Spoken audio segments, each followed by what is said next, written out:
માણસામાં ઉગ્ર મિજાજની બેઠક, પશુપાલકોનો ખુલ્લું એલાન, મધુર સિવાય કોઈ વિકલ્પ નહીં.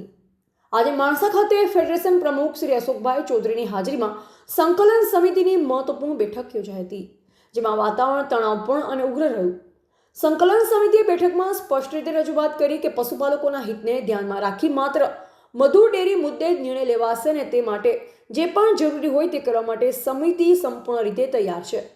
બેઠક દરમિયાન ફેડરેશનના અધ્યક્ષ, તાલુકા ભાજપ સંગઠનના આગેવાનો અને સ્થાનિક ધારાસભ્યશ્રી ઉપસ્થિત રહ્યા. પરંતુ બેઠક દરમિયાન ફેડરેશન તરફથી નિયમો અને દબાણની નીતિનો આશરો લઈ પશુપાલકોને ઉત્તમ ડેરીમાં દૂધ આપવાનું આડકતરી રીતે દબાણ કરવામાં આવ્યું હોવાનું સંકલન સમિતિએ ગંભીર આક્ષેપ કર્યો છે. પશુપાલકો પર કોઈપણ પ્રકારનું દબાણ સહન કરવામાં આવશે નહીં. જો પશુપાલકોના હિત વિરુદ્ધ કોઈ પણ નિર્ણય લાદવાનો પ્રયાસ કરવામાં આવશે તો સમગ્ર વિસ્તારમાં ઉગ્ર આંદોલન શરૂ કરવામાં આવશે અને તેની સંપૂર્ણ જવાબદારી સંબંધિત તંત્રની રહેશે. અંતમાં સંકલન સમિતિ એકમતથી સ્પષ્ટ કર્યું, મધુર ડેરી સિવાય કોઈ વિકલ્પ સ્વીકાર્ય નથી.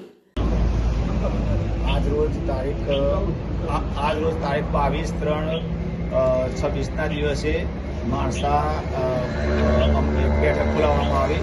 એમાં ફેડરેશનના ચેરમેન અશોકભાઈ ચૌધરી સાહેબ અને દહેગામ તાલુકાનું સંગઠન બીજેપીનું MLA સાથે બધી બેઠક થઈ. પણ ત્યાં એક જ વાત થઈ કે ભાઈ દૂધ તમારે ઉત્તમમાં જ આપવું પડશે, ઉત્તમ સિવાય તમારે કોઈ જગ્યાએ કોઈ ચાન્સ નથી દૂધ આપવાનો.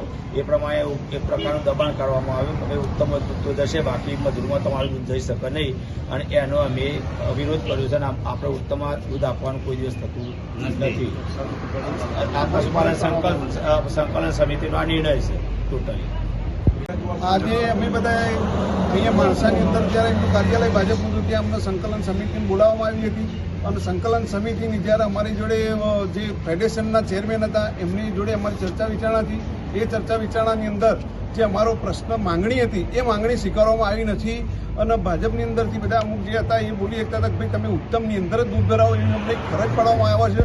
પણ એ ખોટી ને વાહિયાત છે. ફેડરેશનની અંદર એવું કહેવામાં આવે છે કે ભાઈ મિલ્ક સીડ એરિયા, પણ મિલ્ક સીડ એરિયા જે છે અમારો અહીંયા ગાંધીનગરમાં સજ પ્લાન્ટ, એ મિલ્ક સીડ એરિયાની અંદર જ અમે આવીએ છીએ. એવું સજ નહીં ખોટું કે જે તમે અમદાવાદ જિલ્લાની અંદર જ ભરાવો. હા, મિલ્ક સીડ એરિયા મિનિંગ એવો છે એનો કે જે ત્યાં આગળ પ્લાન્ટ ના હોય, તમારો જિલ્લાનું વિભાજન થયું હોય ત્યાં, તો તમે મૂળ જિલ્લાની અંદર દૂધ ભરાઈ શકો છો. બાકી મિલ્ક સીડ એરિયા એક વાહિયાત વાતો છે અને એક ફ્રોડ વાતો છે જે ખેડૂતોને ગેરમાર્ગે દોરવાની વાતો છે. રિપોર્ટર હરેશ ઠાકોર, માણસા.